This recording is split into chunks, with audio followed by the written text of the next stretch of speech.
ಕೂದಲು ಬರುತ್ತೆ ಬಟ್ ಅಂದ್ರೆ ಅದನ್ನ ಮೇಂಟೈನ್ ಮಾಡಬೇಕು. ತಿಂಗಳು ಇರುತ್ತೆ ಅಂತ ಹೇಳೋದಕ್ಕಾಗಲ್ಲ. ಸೈಡ್ ಎಫೆಕ್ಟ್ಸ್ ಇಂದ ಬ್ಲೀಡಿಂಗ್ ಆಗುತ್ತೆ. ಈಗ ಹೇರ್ ಟ್ರಾನ್ಸ್ಪ್ಲಾಂಟೇಶನ್ ಒಂದ್ಸಲ ಮಾಡಿಸ್ಕೊಂಡ್ರು ಅಂದ್ರೆ ಇದು ಎಷ್ಟು ತಿಂಗಳು ಪ್ರೋಸೆಸ್ ಆಗುತ್ತೆ? ಈಗ ಶುರು ಮಾಡಿದ್ರು ಅಂದ್ರೆ ಏರ್ ಟ್ರಾನ್ಸ್ಪ್ಲಾಂಟೇಶನ್ ಒನ್ಸ್ ಮಾಡ್ಕೊಂಡ ತಕ್ಷಣ ಅವ್ರ ಕೂದಲು ಬರುತ್ತೆ ಬಟ್ ಅಂದ್ರೆ ಅದನ್ನ ಮೇಂಟೈನ್ ಮಾಡಬೇಕು. ಬಟ್ ಇಷ್ಟೇ ತಿಂಗಳಂತ ಅದು ಹೇಳೋದಕ್ಕಾಗಲ್ಲ, ಇಷ್ಟು ತಿಂಗಳು ಇರುತ್ತೆ ಅಂತ ಹೇಳೋದಕ್ಕಾಗಲ್ಲ.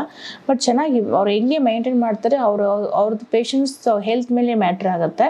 ಸೊ ಏನು ಬೇರೆ ಏನೋ ಕಂಡೀಷನ್ಸ್ ಏನಾದ್ರು ಇದೆಯಾ ಅದು ಮ್ಯಾಟ್ರ್ ಆಗುತ್ತೆ.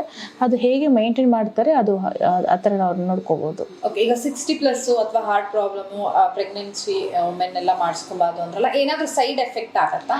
ಸೈಡ್ ಎಫೆಕ್ಟ್ಸ್ ಬ್ಲೀಡಿಂಗ್ ಆಗುತ್ತೆ. ಸೊ ಆ ಥರ ಏನಾಗುತ್ತೆ, ಅವ್ರಿಗೆ ಸ್ವಲ್ಪ BP ಕಡಿಮೆ ಟೆನ್ಷನ್, ಹೈಪೋಟೆನ್ಷನ್ ಅಂತ ಹೇಳ್ತೀವಿ, ಅದಾಗ್ಬೋದು. ಸೊ ಬ್ಲೀಡಿಂಗ್ ಆಗಿರ್ಬೋದು. ಸೊ ಆ ಥರ ಎಲ್ಲ ಸ್ವಲ್ಪ ಚಾನ್ಸಸ್ ಇರುತ್ತೆ. ಆ ಥರ ಇನ್ಫೆಕ್ಷನ್ಸ್ ಆಗಿರ್ಬೋದು. ಸೊ ಆ ಥರ ರಿಸ್ಕಿ ಇರುತ್ತೆ ಅವ್ರಿಗೆಲ್ಲ ಮಾಡೋದಂದ್ರೆ. ಓನ್ಲಿ ಅಂಡರ್ ಪ್ರಿಕಾಷನ್ಸ್ ಮಾಡ್ಕೋಬೋದು ನಾವು.